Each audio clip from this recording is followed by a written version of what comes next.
Então, vamos...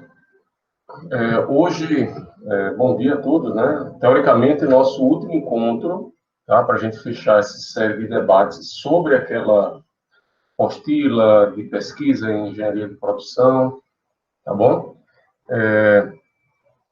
Deixa eu ver se eu coloco aqui alguma coisa legal. Eu estava vendo aqui o trabalho de uma aluna, e aí ela colocou, para mostrar assim, o mapa, a pesquisa dela. Vou ver se eu compartilho aqui com vocês. Vocês estão me escutando bem? Sim, professor. Dá para escutar, sim. Beleza. Pronto. Ó. Então, por exemplo, aqui, ó, né? Não sei se está dando para enxergar um pouco, mas ela tentou fazer uma espécie de mapa mental do que era a pesquisa dela. Isso aqui ficaria até melhor de ver se, como é uma figura muito grande, quem já usou aquele software Prezi de apresentações? Alguém já usou o Prezi? Já viu alguém na apresentação com o Prezi? Ele Não conhece? ou aqui com o PowerPoint?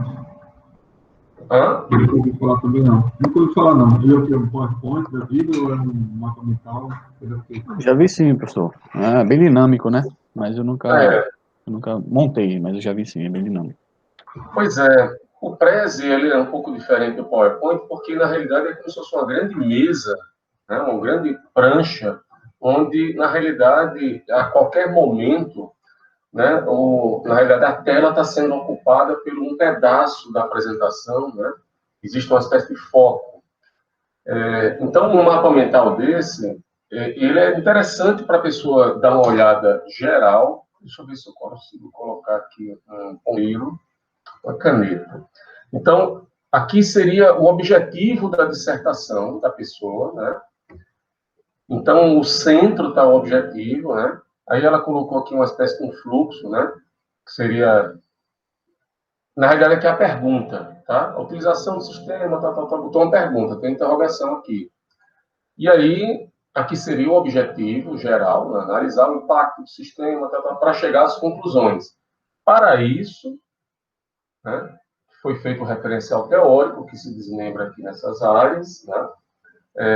Aqui você, do objetivo geral, você tem os objetivos específicos, tá? Aí você tem a parte da metodologia, né? De pesquisa e desenvolvimento da pesquisa, e tem a parte dos resultados. Então, é interessante que você pode ver um mapeamento geral. Na realidade, o ideal era que a pessoa apresentasse essa figura como um todo, e depois fosse apresentando pedaços da figura, para uma espécie de zoom, né? Que a gente pudesse, então, olhar isso de forma mais tranquila, né? Então, vou descartar aqui essas anotações.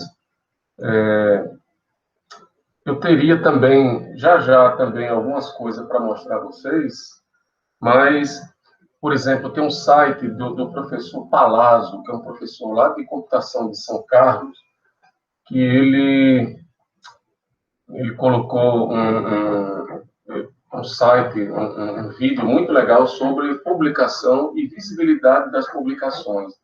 Mas eu vou fazer o seguinte, eu vou já iniciar aqui nossa discussão, para que a gente não perca muito tempo, e depois, no final, quando for fazer o fechamento, aí eu mostro algumas coisas, uns links legais para vocês, tá?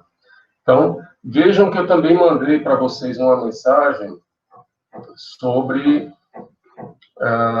um curso que vai acontecer quinta que vem, na UFRN, sobre organização da pesquisa usando o Mendeley, tá? Na realidade, vão ser 3 encontros, esse vai ser o primeiro, isso é organizado pela biblioteca, tá? Lá, a biblioteca pessoal trabalha exatamente com essa questão da ciência da informação. Então, é de graça, vocês podem até convidar pessoas de outras instituições. Então, veja lá no SIGA, já tem essa mensagem, tá bom? Pessoal, eu acho que eu vou tenho que compartilhar aqui um minuto só a tela de novo, só para a gente fazer No nosso discussão hoje, teríamos essa questão aqui do capítulo 10, que é a pesquisa, o estudo de caso, e outra pesquisa-ação, que é o capítulo 11, tá? A gente fazia essa discussão. Essa semana houve uma dissertação, uma defesa de dissertação, que foi exatamente essa aqui, pesquisação. Tá? Acho que aconteceram duas pesquisas, duas defesas que eu participei do aluno do professor Ricardo Pires, e envolveram, assim, o pesquisador estava envolvido de alguma forma com... Né? E é muito comum, pessoal, essa aqui também, estudo de caso, tá? Muitas dissertações, na realidade, essas três aqui, ó, surveys, estudo de caso e pesquisação, são as que mais acontecem aí para o pessoal da engenharia de produção, tá bom? Então, eu vou tirar aqui o compartilhamento, e aí a gente pode, vamos ver aqui, eu tenho um grupo que vai doar até o I, e eu estava pensando... Oi, vai, Elielton.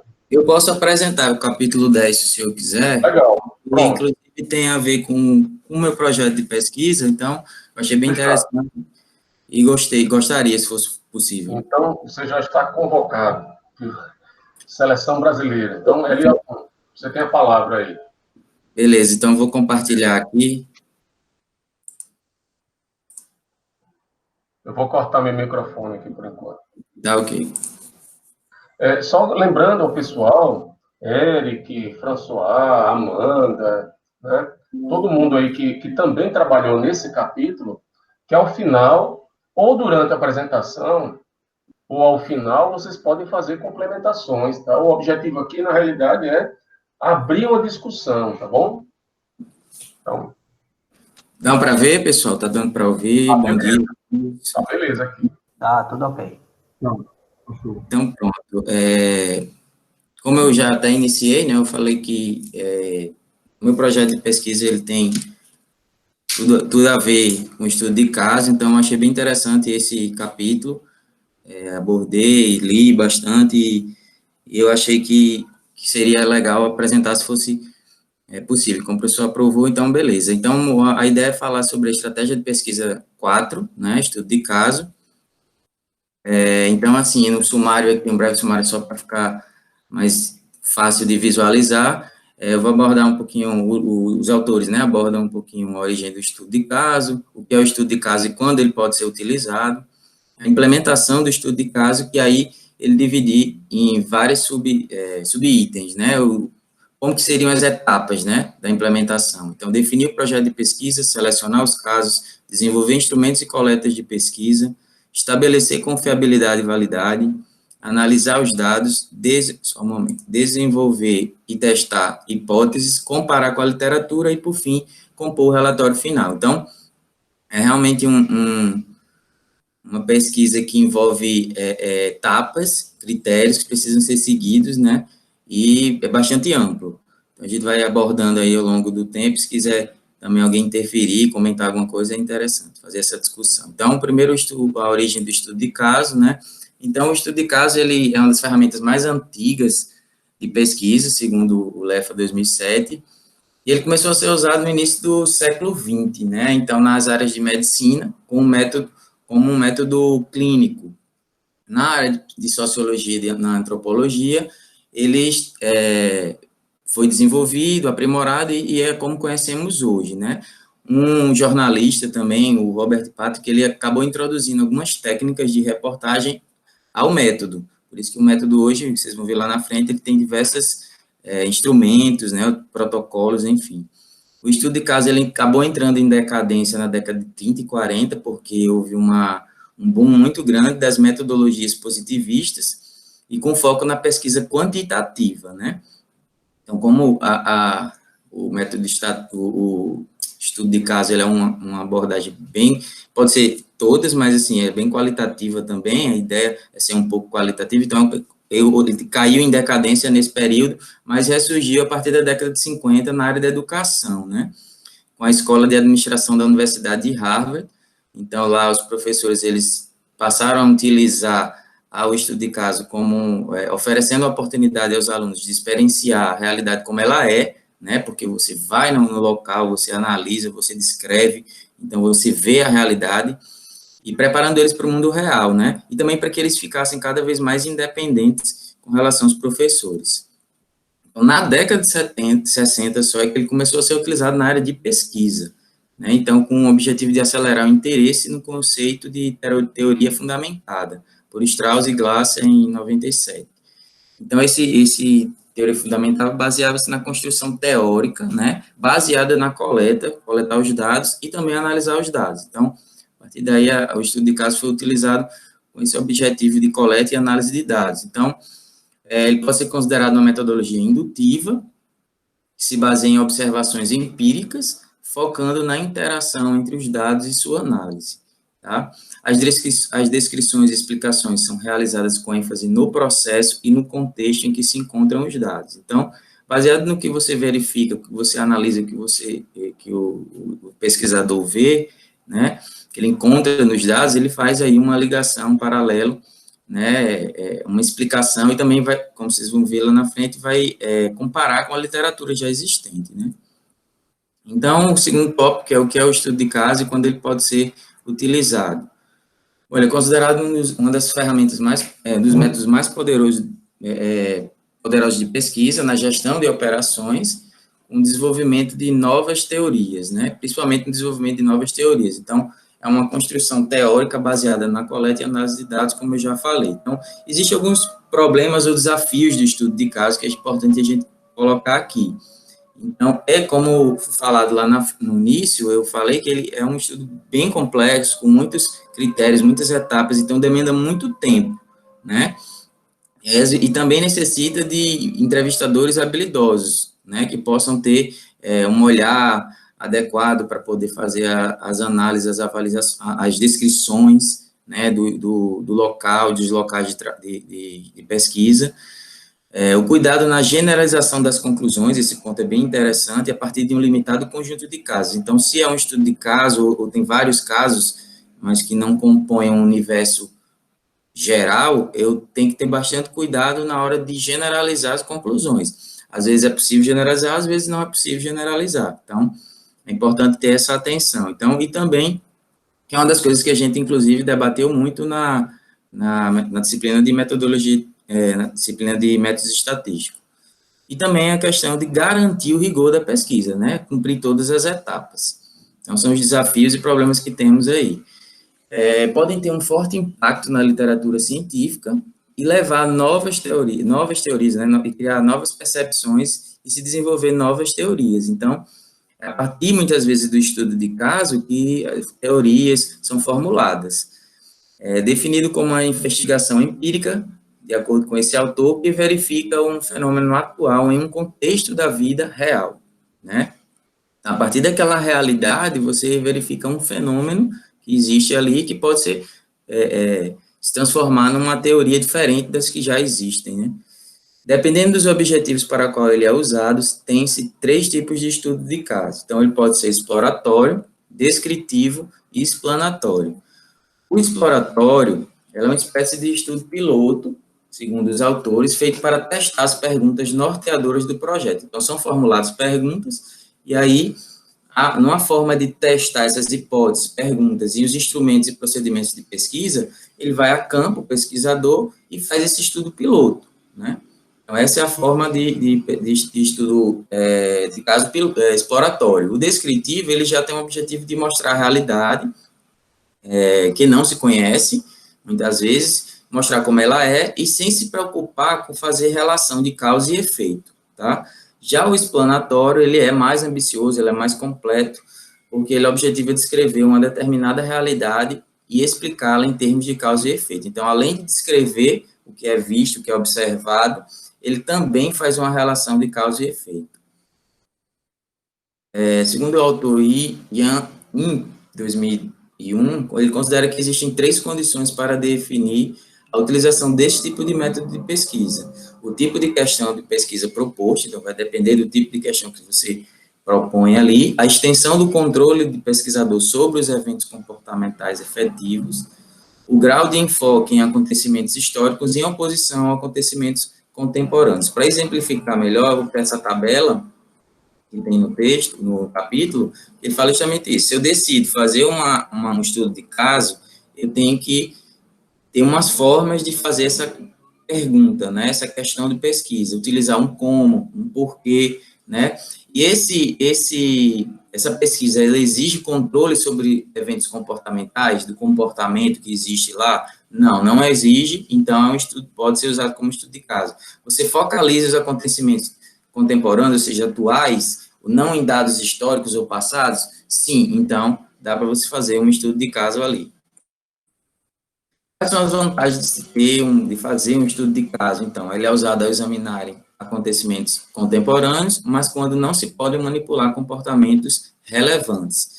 Tem a capacidade de lidar com ampla variedade de evidências, como vocês vão ver, vou mostrar mais na frente, usar documentos, artefatos, entrevistas, observações. Então, uma reunião de possibilidades que você possa utilizar para poder chegar a uma evidência e uma conclusão. É usado para diferentes propósitos, como, por exemplo, para exploração, construção de teoria, testar uma teoria que já existe, ou refinar, ou estender uma teoria que também já existe. Então, tem esses propósitos. Então, essas evidências que possam ser coletadas com o estudo do caso, elas podem ser tanto qualitativas, como eu falei, quantitativas ou ambas, né? E aqui, só para identificar, não vou falar da tabela toda, para não ficar extenso, mas só para exemplificar o que é o propósito de pesquisa da exploração, que seriam áreas descobertas para pesquisa e desenvolvimento de teorias, construção de teoria, identificar, descrever variáveis-chaves, identificar ligações entre essas variáveis-chaves, identificar o porquê que essas ligações existem, né, na construção da teoria. Num caso de testar a teoria, testar as teorias desenvolvidas nos estágios anteriores, ou predizer, né, futuros resultados. E no refinamento e extensão da teoria, melhor estruturar as teorias à luz dos resultados observados. Bom, e aí entra no tópico maior, que é a implementação do estudo de caso, ele vai dar umas etapas, passo a passo. Então, aqui eu ilustrei com essa tabela, vamos dizer, essa figura, né, ele justamente fala dos passos todos que é o estudo do caso, né. Na questão da definição e planejamento, ele vai envolver o desenvolvimento de uma teoria, definir o projeto de pesquisa, a partir daí vai selecionar os casos, depois entra para um processo de preparação e coleta e análise, que você vai desenvolver instrumentos e protocolos de pesquisa para poder coletar dados, depois vai conduzir essa pesquisa em campo.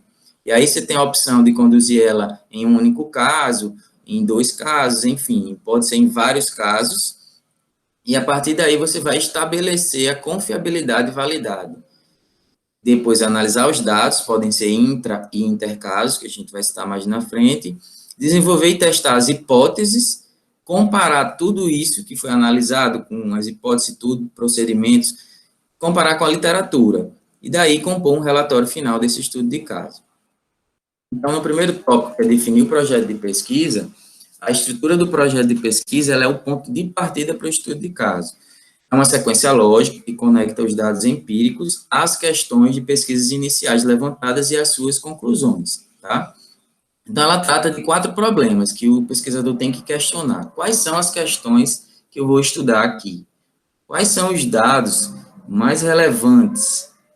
Quais dados eu tenho que coletar? E como analisar os resultados, tá? São essas 4 perguntas. Então, e também o estudo de caso, ele apresenta 5 componentes principais. As questões de estudo, as suas proposições, quando for o caso, suas unidades de análise, a união dos dados às proposições, critérios de interpretação das descobertas. Então, em relação às questões de estudo, permite o pesquisador especificar o tipo de organização a ser abordada e os tipos de dados a serem coletados, tá? Em relação às proposições, ele vai ajudar o pesquisador a conduzir a pesquisa para uma direção mais certa, mais alinhada, como também especificar algumas variáveis importantes. Em relação às unidades de análise, o estudo de caso pode ser realizado por um indivíduo, um caso a ser um indivíduo, pode ser também um evento, uma entidade, uma organização, e vai depender da maneira como as questões iniciais da pesquisa foram definidas. A união dos dados às proposições, ela tem o objetivo de adequar fazer uma adequação a um padrão, né? Deixar ele padronizado, onde várias partes de uma mesma informação, de um mesmo caso, podem ser relacionadas à mesma proposição teórica. E os critérios de interpretação das descobertas vai falar que os diferentes padrões que vão contrastar de forma clara e suficiente, e as descobertas possam ser interpretadas em termos de comparação. Então, vai fazer uma comparação aí entre esses padrões, entre essas descobertas. No item, selecionar os casos. Então, aqui ele é importante na construção de teorias, e sugere-se, né, que seja feito um estudo piloto, inicialmente, principalmente para construir uma teoria, fazer um estudo piloto para saber, até mesmo com um estudo piloto, saber o que está dando certo, o que está dando errado, o que eu posso coletar, o que é importante, o que não é, né?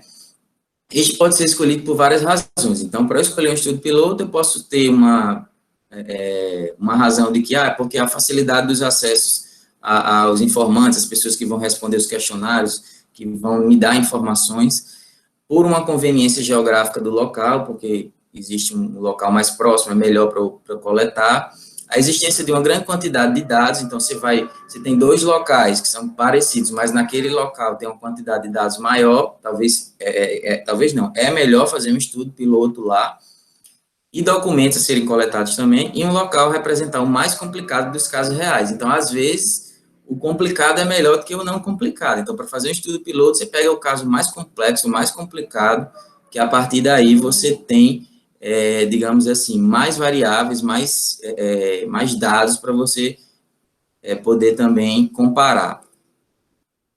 Então, no caso piloto, ele vai ajudar o pesquisador a desenvolver um alinhamento relevante das questões. E vai auxiliar também no momento de aprimorar os planos para a coleta de dados, tanto em relação ao conteúdo, como também os procedimentos que o pesquisador vai utilizar. Existem dois tipos de estudo de caso, né? O caso único ou os casos múltiplos. Eles devem ser decididos pelo pesquisador antes da coleta de dados, tá? Então, se eu decidir fazer um caso único, eu tenho uma vantagem e tenho limitações. As vantagens é que permite observações mais profundas naquela situação. Então, eu vou conseguir, num caso único, aprofundar ainda mais minha pesquisa, avaliar muito mais, utilizar mais instrumentos, coletar mais dados, do que nos casos múltiplos. Mas, e como limitação, já foi até comentado, tomar cuidado com relação à generalização das conclusões, não conseguir aprofundar também esse estudo, e não ser um caso que se esperava. Às vezes a gente pensa, esse caso aqui, ou esse local aqui, eu acho que vai ser um bom estudo de caso, mas quando você termina a sua pesquisa, você viu que não era um caso que você esperava, mas é uma limitação. Então, em relação aos casos múltiplos, você tem como vantagem que as provas, elas são mais convincentes, porque eu tenho vários casos ali que possam até convergir para uns dados similares, e o estudo ser global é visto como sendo mais robusto. Então, quanto mais casos eu pegar, mais eu tenho dados de situações e realidades diferentes que podem confluir para uma linha igual ou parecida e que dá mais robustez, né, à pesquisa. Como limitação, cada caso deve ser cuidadosamente selecionado de forma a prever resultados semelhantes. Então, não adianta eu pegar vários casos e todos os casos têm diferenças nos seus resultados. Isso não vai dar um bom resultado para o seu estudo. Então, é o caso da replicação literal. E produzir resultados contrastantes apenas por razões previsíveis, ou seja, uma replicação teórica. Então, são essas limitações dos casos múltiplos. No item desenvolver instrumentos de coleta de dados, os autores falam que a principal fonte de dados é a entrevista, né, estruturada, também é apoiada por entrevistas não estruturadas e interações. Então, são as principais fontes de dados, no caso do estudo de caso. A elaboração de um protocolo de pesquisa é importante, porque é uma tática principal para aumentar a confiabilidade e a validade de um estudo de caso. É essencial para o projeto de casos múltiplos e desejável nos casos únicos, né? A essência do protocolo é justamente essa, um conjunto de questões usadas nas entrevistas, utilizando um formato funil, que os autores chamam, né? Que você começa com perguntas abertas, e a partir daí ao passar do tempo, você vai desenvolvendo pesquisas mais específicas, né? Voltadas para aquela população que você está estudando. Para a amostra, né? E também fala que o outro instrumento de coleta de dados é um questionário, que também pode ser utilizado, e aí, nesse caso, utilizamos perguntas abertas, fechadas ou até ambas, vai depender do público que você, da amostra que você vai coletar, nível de escolaridade e outras questões envolvidas aí, podem ser confiavelmente respondidas por uma pessoa só, que eles vão chamar de informante-chave. Esse cara, ele detém todo o conhecimento requerido para responder aquelas perguntas, ou aquela pergunta, enfim. Então, é uma pessoa só que responde. Para isso, ele tem que ter realmente um conhecimento prévio para responder aquelas questões, ou múltiplos respondentes, que aí você reduz o viés, né, de dados subjetivos, né, ou mesmo tendenciosos, porque um informante só, uma pessoa só, respondeu aquele questionário, fez aquela entrevista. Então, no campo de condução da pesquisa de campo, né, já passando para conduzir a pesquisa de campo, os autores falam em 3 passos, né? O primeiro passo é o pesquisador ele ter acesso à organização, né, principalmente procurando um funcionário com certo nível hierárquico na empresa, para indicar as melhores pessoas que podem ser entrevistadas, para coletar os dados, e também que possa fornecer um suporte, né, necessário para sempre estar podendo o pesquisador entrar em contato com ele, poder entrar na instituição, poder entrar na organização, mostrar os locais, enfim. O outro passo é agendar reuniões, né? A partir daí você vai programar 2 ou 3 visitas de até 60 minutos, apoiadas por reuniões de acompanhamento de 20 a 30 minutos, para a conclusão dos dados coletados e também esclarecimento das dúvidas que possam surgir. E o passo 3, talvez o mais importante também, é essa triangulação, que é a combinação e uso de diferentes métodos para estudar um mesmo fenômeno. Então, eu vou estudar um fenômeno X, né? Então, eu posso utilizar diferentes métodos ou instrumentos para poder coletar esses dados. E ele diz que essa triangulação é extremamente importante no estudo de caso. A observação direta é um exemplo do pesquisador no ambiente, sondagens com questionamentos dos participantes do caso, interpretação dos dados operacionais e análise de documentos. Então, é uma gama de métodos que podem ser utilizados. Eu só exemplifiquei aqui no gráfico, na tabela, que os autores colocaram, é que em relação à documentação, como fonte de evidência, eu posso ter alguns exemplos, cartas, memorandos, outros tipos de correspondência, agendas, atas de reuniões, outros relatórios, escritos de eventos em geral, documentos administrativos, estudos e avaliações formais do mesmo local de estudo, folder, outros artigos publicados na mídia. Em relação a registro em arquivos, registros de serviços organizacionais, mapas, tabelas, listas de nomes, produtos, pesquisas. Em relação às entrevistas, como fonte de evidência, eu posso ter exemplos como estruturadas, semi-estruturadas, não estruturadas.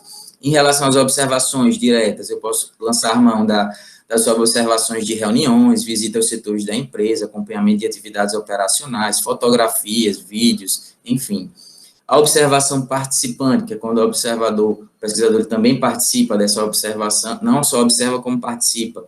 Essa é a pessoa que torna as decisões-chave, que toma, né, as decisões-chave na organização estudada, trabalhar como membro de equipe da organização.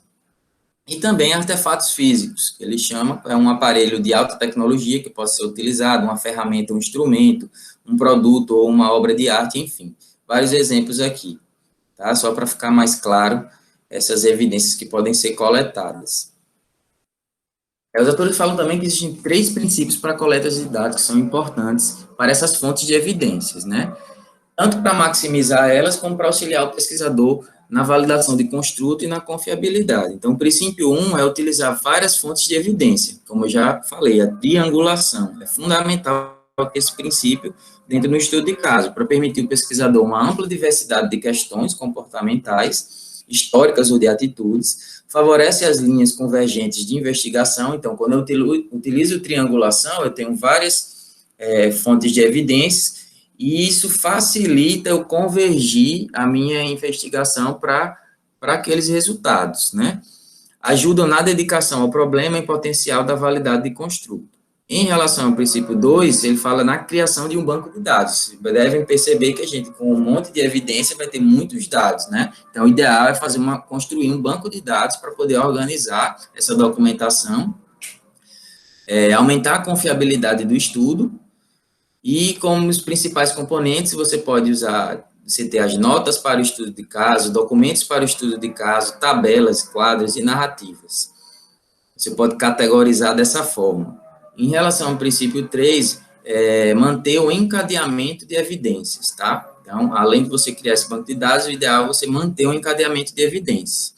Não sair jogando as evidências no trabalho e pronto, não. Encadear essas evidências. Permitir que o observador externo perceba que a evidência que você colocou ali na pesquisa, advinda das questões iniciais da pesquisa, estão levando a conclusões finais de estudo de caso. Nada adianta de eu coletar um monte de dados, botar as evidências ali e não fazer um encadeamento, uma sequência lógica que possa com que alguém que está lendo, que está vendo aquela pesquisa, ela veja que aquilo ali realmente confluiu para uma conclusão final, permitindo ainda que ele seja capaz de seguir as etapas em qualquer direção.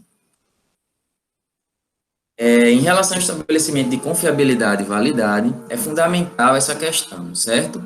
Então, ele bota aqui, eles dizem que existem essas 4 táticas, né, no estudo de caso, para 4 testes de qualidade de pesquisa, né? Então, você tem a validade de construto, e aí eu vou dar só o significado dela, estabelecimento de medidas operacionais corretas para os conceitos que estão sob estudo.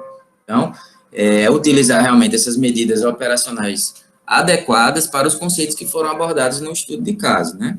Essa é a validade do construto. A validade interna é o estabelecimento de uma relação causal, ou seja, fazer aquela relação de causa e efeito, por meio da qual são mostradas certas condições que levam a outras condições, como diferenciada de relações espúrias.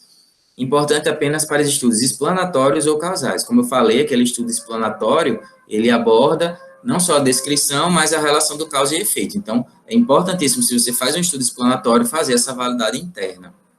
A validade externa é o estabelecimento do domínio nos quais as descobertas de um estudo podem ser generalizadas. Então, é aquele negócio que eu falei, eu só vou poder fazer uma generalização se eu conseguir estabelecer essa relação, né, do domínio nos quais as descobertas de um estudo podem ser generalizadas, ou seja, fazer essa relação que possa externar, né, que possa externar que aquele estudo de caso, aquele caso específico, ele pode ser externado para fora, ou seja, ser válido para outros casos similares. Confiabilidade é a forma de demonstrar que as operações de um estudo, como os procedimentos de coleta de dados, podem ser repetidas, apresentando os mesmos resultados. É você fazer um procedimento, né, uma sequência lógica, é você fazer toda a metodologia de uma forma que possa ser repetida por outras pessoas. Então, essas são as ideias aí. E aqui só pincelar que são alguns requisitos também para proporcionar rigor à pesquisa de estudo de caso, é você ter essa observação controlada, dedução controlada, replicabilidade e generalizabilidade ou validade externa. Então, para você poder seguir um rigor adequado, pesquisa de estudo de caso, você precisa ter esses requisitos aí. Na análise dos dados, né, ele fala que é o coração da construção das teorias, né? Então, não adianta também coletar os dados, tem um monte de dados ali, não encadear esses dados e não fazer uma boa análise de dados. É a parte mais difícil, que ele chama, a parte menos codificada do processo, e é um dos aspectos menos explorados e mais complicados ao se realizar estudos de caso.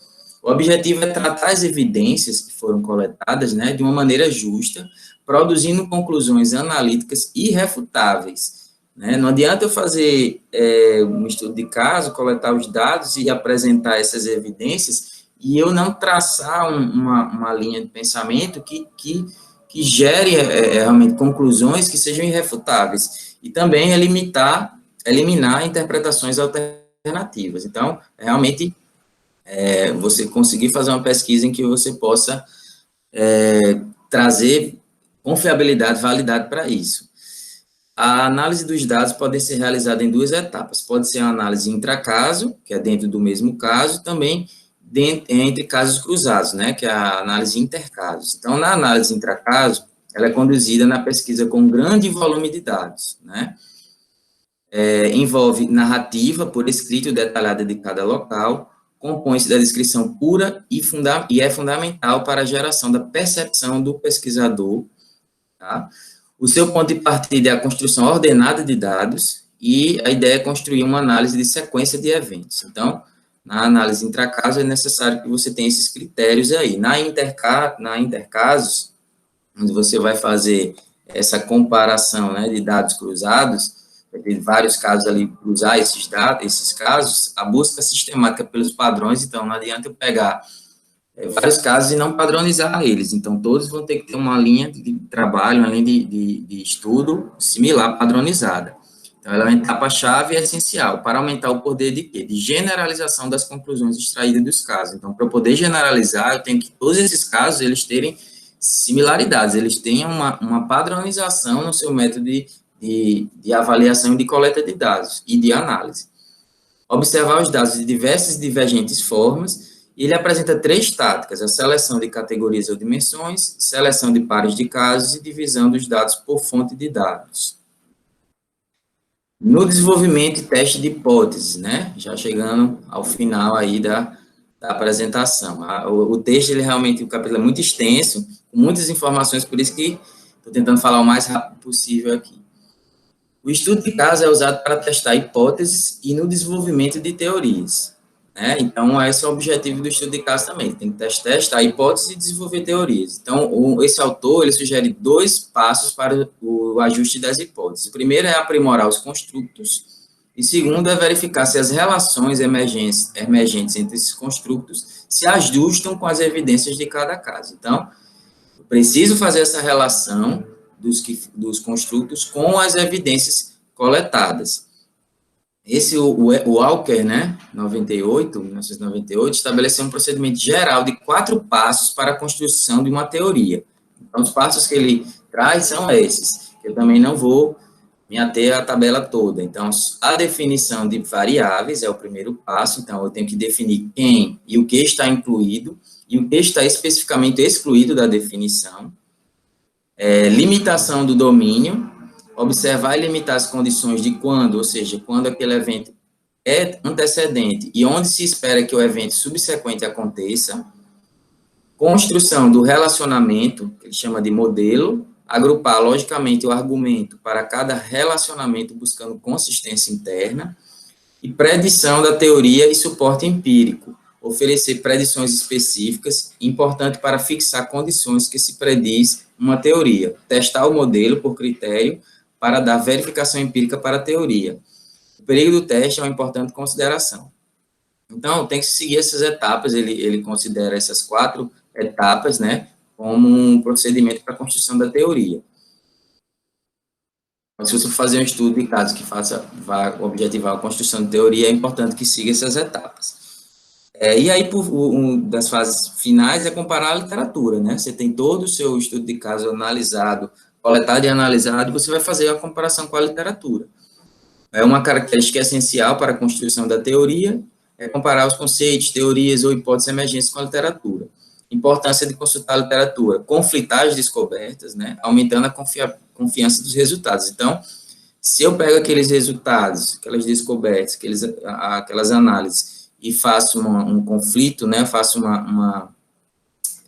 utilizo a literatura para saber se está corroborando ou não com os meus resultados, isso aumenta a confiabilidade e a confiança, né, dos resultados. Além de aprimorar a criatividade e perspicácia, é um nome difícil, do pesquisador. Ou seja, faz com que o pesquisador, ele também vá elaborando, é aquela fase, né, que a gente faz a discussão, né, tem os resultados e faz a discussão dos resultados. Então, estimula a criatividade do pesquisador em estar buscando na literatura artigos, estudos que tenham similaridade, que possam estar conflitando para saber se aqueles resultados eles vão realmente seguir, vão ser corroborados ou não. Tem-se como resultado uma teoria com uma validade interna mais forte. Sim, a partir dessa comparação com a literatura, você vai ter um resultado com uma teoria com uma validade interna mais forte, uma generalização mais ampla e um nível conceitual mais alto.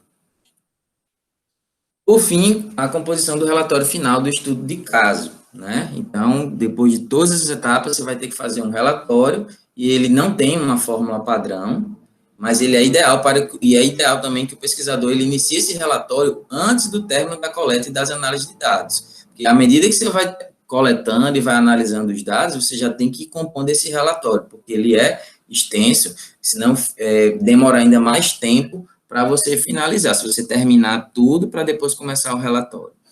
Existem alguns aspectos que devem compor esses relatórios de estudo de caso, então eu vou citar aqui esses 5, mas vou dar atenção para o último. Identificação do público do estudo de caso, é importante ter variedades de estrutura, estruturas ilustrativas, procedimentos para redigir o relatório, tudo isso é explicado no capítulo.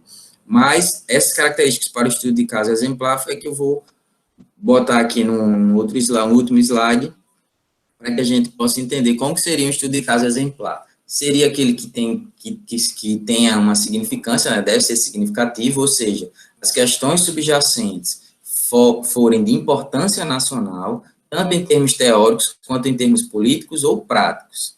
Isso é uma coisa importante para ser exemplar. Deve ser completo, ou seja, eles têm que ter, os limites do caso recebem uma atenção explícita, os esforços exaustivos do pesquisador devem ser demonstrados, né, os esforços de coletar as evidências relevantes, ou seja, gerou muito esforço, foi difícil fazer aquela coleta, isso também mostra, dá um pouco mais de relevância para o estudo de caso, a existência de uma ótima projeção de pesquisa face às limitações do estudo. Todo estudo ele tem limitações, então, mesmo com as limitações que o estudo de caso tem, ou que aquele estudo em particular tenha, se você conseguiu mostrar que houve uma ótima projeção, você conseguiu realizar uma pesquisa boa, mesmo diante daquelas limitações, isso é importante. Considerar perspectivas alternativas, ou seja, deve ser realizado o exame de proposições concorrentes e a análise de evidências nos termos dessas proposições. Ou seja, considerar as evidências a partir de perspectivas diferentes. Então, não adianta eu ficar com minha cabeça pensando nas evidências de uma linha só, eu tenho que tentar buscar, fazer um pensamento estatístico aí, né, de pensar a perspectiva de formas diferentes também, para se chegar a uma conclusão. Apresentar evidências suficientes, né, nada adianta de eu ter algumas evidências, mas não serem suficientes, analisar todas as variáveis possíveis, para se chegar a uma conclusão. Então, as evidências devem ser apresentadas de forma neutra, tanto com dados de sustentação, quanto com dados de contestação. Também não adianta eu só confrontar com a literatura e só botar informações que só ajudam a minha pesquisa, o meu estudo de caso. Eu tenho que fazer colocar informações também que contestem aquilo, até se chegar a uma conclusão. Tem mais coisas que contestam, mais coisas que sustentam, então é importante isso. Ser elaborado de uma maneira atraente. Então, esse é outro ponto importante, que ele deve ser escrito em um estilo claro, que incite o leitor a continuar lendo, que já foi discutido até nas últimas apresentações sobre isso, para não ficar um texto enfadonho, um texto que não tenha encadeamento, concatenação das ideias. Deve ter engajamento, instigação e sedução desse leitor. Então, esses são os critérios, né, que para se ter um estudo de caso exemplar. Então, eu acho que eu finalizo minha apresentação aqui, espero que tenha sido claro aí e ter ajudado aí na construção desse pensamento aí do que é estudo de caso. Elielton, gostei muito, tá? Parabéns aí pelo trabalho aí, cara, que você fez. E eu acho, pessoal, que era esse o espírito dessas discussões, dessa metodologia da gente dividir e fazer com que as pessoas estudem, criem as apresentações, porque, de alguma forma, vocês vão se identificando com as coisas, né? Com as linhas, do que você tem no seu projeto e que você vai abrindo, né? Então, essa apostila é um guia, né? Esse material que você colocou aí, esse capítulo realmente ele é longo, até porque estudo de caso, ele realmente são várias possibilidades, e aí você chega e diz, olha, eu tenho que fazer isso tudo para que o meu estudo de caso aconteça, todos esses pressupostos, todas as sequências, esses passos, e depois, por exemplo, o relatório do estudo de caso, eu tenho que fazer aquilo tudo? Não. O ideal é que você faça uma aderência, quanto mais próxima a esses cuidados, ótimo, mas não precisa fazer tudo. Porque, inclusive, no seu slide 7, eu vou ver se...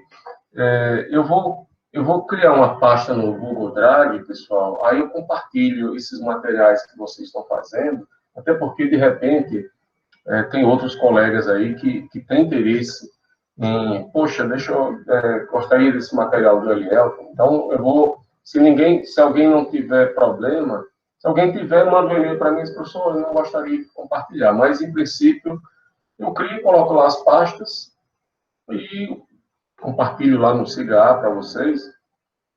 De qualquer maneira, facilitaria, eu gostaria muito de ter acesso a esse material do Eliel e tal. E aí, eu estava falando do slide 7, né? Beleza, Eliel. Do slide 7, que ele fala da questão da generalização. E a gente está interessado na relevância do estudo de caso. Né? Veja, ele começou o trabalho falando que o estudo de caso vem lá da área médica, que é verdade. Então, tem vários casos de algumas doenças, algumas coisas que elas, vamos dizer assim, algum tipo de doença, a manifestação de uma doença, ela é de uma forma mais acentuada em algumas pessoas, tá? Foge, às vezes, de um caso típico, e aquilo ali vira uma coisa relevante para a literatura, para os outros médicos, né? Analisarem. Então, o cara faz um relato daquele caso, um caso atípico, muitas vezes, e aquilo ali vira uma espécie de, vamos dizer assim, incorporado à literatura. O editor do jornal, ele tem interesse de publicar aquilo, tá? Então, tem essa questão da relevância, a importância. Aí tem a questão também, que eu estava dizendo, que está no slide 7 dele, da generalização. O que é que ocorre? Você, muitas vezes, faz um estudo aqui, sei lá, em Natal, você faz, eu vou fazer um estudo sobre a logística de uma cadeia de farmácias, de uma cooperativa de farmácias, sei lá, de uma cidade do interior. Às vezes, o estudo de caso que você faz é tão restrito, tão simplificado, talvez, às vezes, que aquilo ali, ele não tem... Será que eu posso, daquelas conclusões, eu posso gerar algum tipo de generalização? Eu posso generalizar isso para um trabalho na capital, ou uma outra cidade maior, tipo Recife, sei lá. Veja, todo trabalho é importante a gente saber que tem limitações. Beleza. Limitações, você vai ter uma coisa, inclusive, quando acaba nas conclusões, você, quando acabar sua dissertação, vai colocar lá as suas conclusões, depois vai colocar lá uma seção de possibilidades futuras do trabalho, extensões possíveis do seu trabalho, e também uma seção pequena, mas com limitações. Você tem que reconhecer que você tem uma questão de tempo, acesso a dados, uma série de coisas, limitações. O trabalho todo tem limitações, tudo, né? Mas, para que a gente maximize o interesse do editor publicar isso no jornal, a gente tem que, de alguma forma, fazer com que esse trabalho possa ser, sei lá, olha, eu vou fazer um estudo de caso, e eu posso, sei lá, replicar isso em uma outra empresa, em uma outra instituição, né? Então, esses cuidados que ele colocou, inclusive esse slide final aí, ficou muito bom mesmo, que ele faz um fechamento, tá bom? E estudo de caso, eu vou dar um exemplo, eu não sei se Tiago, porque tem muita gente aqui, a tela não está pegando tudo, mas Tiago, lá do Tribunal de Justiça, por exemplo, o trabalho dele vai ser em cima de um estudo de caso, que é exatamente a transição, a transformação digital dos processos administrativos, que era muito na parte de papel, e com a adoção do CIPAC e de um sistema informatizado, então vários processos estão sendo migrados, né? E é um caso onde, assim, ele está vivenciando lá aquilo, né? A gente vai ver se vai ser pesquisação ou estudo de caso, tá? Depende da forma como o pesquisador está inserido lá nesse trabalho, tá? Então, realmente, eu gostei muito, Elielton. E aí, alguém que trabalha... Uma coisa que eu queria falar, professor, que normalmente, pelo que eu entendi, o que mais se usa nos estudos de caso são aqueles de exploração, né?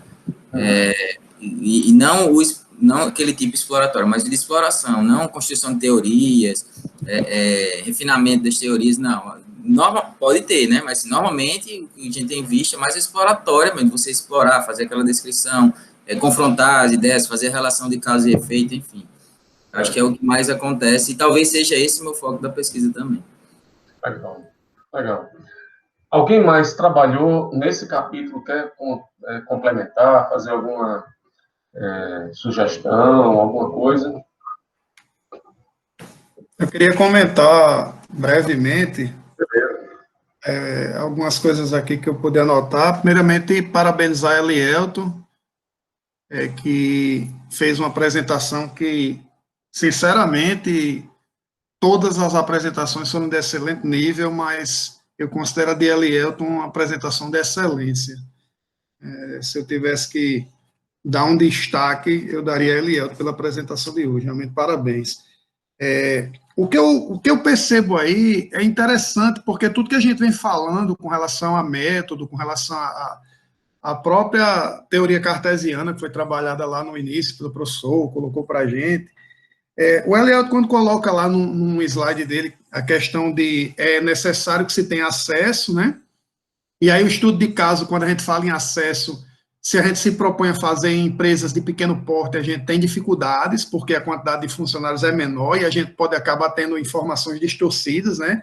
Tem que ter um cuidado com relação a isso, as reuniões que ele destaca, mas quando ele fala na triangulação, que ele diz que deve haver a interação entre os diferentes métodos de estudo, eu vi aqui uma exata aplicação do método que a gente aprende na própria história, né, que eu também sou graduado em História, fiz pesquisa em História, onde você, por exemplo, vai fazer uma pesquisa sobre uma determinada situação, vamos dizer, a história de um povoado. Tem até um filme que narra bem isso, é o Narradores de Javé. E aí uma das fontes que você tem é a fonte oral, da história oral. Se você pegar só a história oral, seu trabalho não vai ter um valor científico, vai ter falhas, vai ser passível de erros. E aí, onde é que você faz a complementação disso, para você realmente poder fechar cientificamente? A utilização de documentos, né, de fontes escritas, fazer a comparação de documentos com esses relatos, né, pegar relatos de outras pessoas, e é exatamente isso que o estudo de caso precisa ter esse cuidado. Então, eu achei muito importante, porque você abordou todas as preocupações que se deve ter num estudo de caso. Uma das coisas que é importante a gente destacar também é que o estudo de caso, ele se assemelha muito a uma consultoria, só que a consultoria em si é quando você procura utilizar mais aquela forma explanatória, né? Porque você vai fazer o levantamento, você vai colher, mas você tem um objetivo que é dar uma resposta a quem está contratando, para que você possa realmente e efetivamente gerar soluções para determinados problemas. Então, eu fiquei realmente muito satisfeito com o que eu vi aqui, porque para mim foi muito útil. Aí eu realmente vejo o quanto você conseguiu me ajudar, eu que estou sofrendo ainda, ralando, né? Porque ao contrário de vocês que estão aí tudo frescos, aí chegaram da graduação, foram direto, eu venho de um hiato, né, de um gap muito grande. E a explanação aí acabou ajudando com relação a esse gap. Com relação ao problema da medicina, que o professor destacou, veja só, atualmente a gente está tendo uma dificuldade da própria classe médica de debater o problema da pandemia, problema das intervenções na Covid, exatamente por quê? Porque faltam dados concretos. Então, uma das coisas que é fundamental para que a gente faça um estudo de caso, ou mesmo se for de casos múltiplos, é a transparência dos dados. E aí, aqui no Brasil, particularmente no Nordeste, aqui no Rio Grande do Norte, eu sinto que algumas empresas, elas são meio fechadas, parece que elas temem fornecer dados quando se faz pesquisa. E aí eu queria até ouvir aí o feedback aí do professor com relação a essa situação. Obrigado. Pois François, antes de eu falar, não sei se Elielton quer complementar alguma coisa, já que você foi citado, Elielton, ou eu...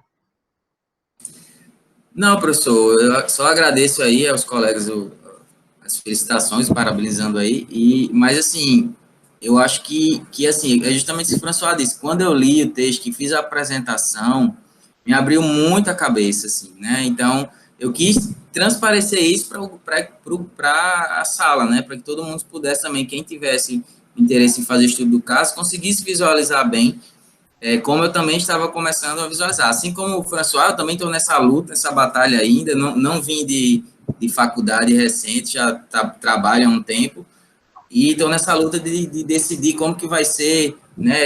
Vendo esse estudo de caso, né? Vendo assim como para se fazer um estudo de caso, a gente começa a abrir mais o horizonte e, como você mesmo falou, professor, não é que a gente tem que abordar tudo isso. Muitas vezes essa abordagem completa, como foi apresentada, ela tem a ver mais com uma construção de teoria. Você vai construindo teoria, você tem que seguir todas essas etapas, mas nem todas elas precisam ser utilizadas em estudos de casos mais pontuais, vamos dizer assim, que não envolva a construção de teoria. Então, era isso, só um complementando mesmo. E agradeço aí. Não, tranquilo. Eu estou vendo aqui que tem um monte de informações aqui, pessoal parabenizando bastante, Elielton. E tem, o François colocou aqui uma pergunta, pontos faltando. Na realidade, ele falou, o Elielton, sobre a questão de acesso a dados, né? As empresas. Realmente, nossa cultura aqui é uma coisa que precisamos melhorar muito, né? O acesso à informação das empresas é muito fechada, por várias razões. As pessoas que detêm a informação, de repente, ficam com medo, né, dentro das empresas, não só a questão estratégica, mas para eventualmente uma exposição para talvez um concorrente, mas também talvez algum tipo de preconceito também, que as pessoas pensam que quem detém informação detém poder e não quer passar essa informação. Então, muitas vezes, a gente vai querer... Eu já tive casos aí de alunos com, por exemplo, uma pesquisa que envolvia a gestão do conhecimento em instituições de nível superior, aqui do Natal. E aí a dificuldade de você ir lá dentro de uma instituição e coletar como eles fazem a gestão do conhecimento, porque as pessoas não querem realmente expor por uma série de fatores. Então, realmente há uma necessidade de convencimento muito grande, tá? Pois é, aí a Fabíola também está falando aí a questão da pertinência, né?